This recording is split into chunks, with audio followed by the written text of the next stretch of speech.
This is a story about Irish agony, the agony of the Fighting Irish of Notre Dame and their coach, Gerry Faust. We as a culture in the U.S. love to build up characters in those Cinderella stories and then tear them down. It wore on Coach and it wore on us as a team as well.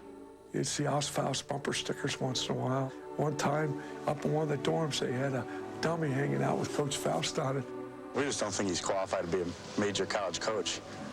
It's just not Notre Dame football. Hope he quits. It's third and long yardage for a man caught between the students and the legends. We were putting pressure on ourselves because we wanted to win for Coach Faust. We appreciated him, we respected him, and we wanted him to be around. And we felt that maybe at times he wasn't being given a fair shake. In November of 1985, Gerry Faust's dream ended as it had begun, in a showdown with LSU. We were driving for a touchdown at the end of the game.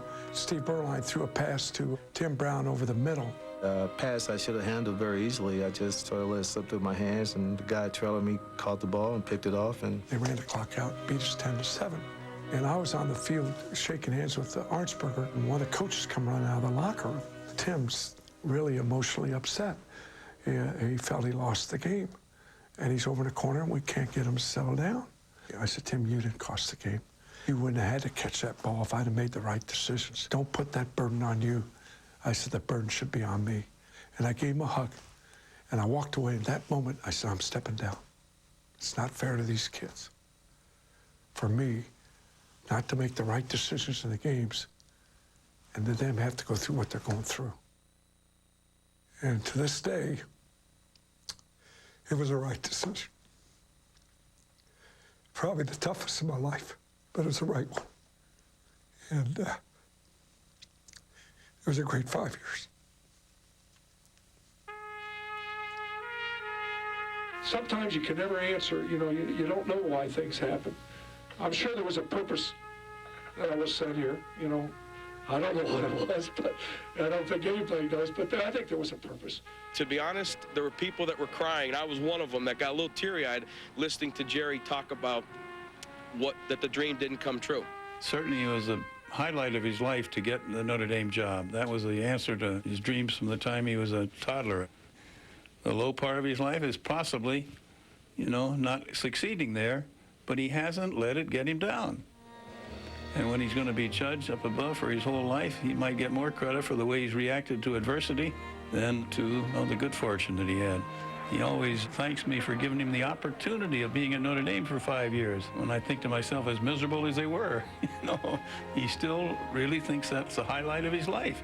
He got a chance to live out his ultimate dream, you know? Not all of us can say that. Notre Dame, to him, is Mecca. We weren't successful on the football field, or as successful as Gerry would like to have been, but he obviously was successful in many other ways. The man has touched so many lives in a successful way and has nothing to do with football, but life itself. Recently, he's been here every week signing copies of his book called The Golden Dream. There's a wonderful title for you, which sort of epitomizes Gerry Faust. Instead of being a nightmare, the 5 years at Notre Dame, it's a golden dream. When Gerry first came out with this book, we sat down, we gave him a lot of advice. Gerry, you know, we understand that you're very friendly, very gregarious. However, you also have to sell books. You know what? I'd rather you pay them over there, but I'd rather give you a book. The way to do this, to sell more books, is to sit there, sign names, maybe to Jim, Gerry Faust, and get on to the next person. You want me to put the date on there? Sure. What Gerry does, he'll sit and write a paragraph and carefully thought each one unique to every single person. To Chris, you're the best. Go Irish, Gerry Faust. The person that is in front of Gerry is the most important person in the world, regardless if there's a line or not. On autumn Saturdays, you can meet him at Notre Dame Stadium. And while Gerry Faust is retired, he hasn't stopped coaching. You got mustard all over it. You'd have a hard time finding any other coach or almost any other person that is more beloved by the general Notre Dame family than Gerry Faust. You're a good guy. Thanks. Good person. Thanks. You inspired a lot of people. Gerry Faust is just so full of life that he's a magic man. Everybody just wants to get a piece of the magic. They want to touch him. They want to talk to him. They want their picture taken with him.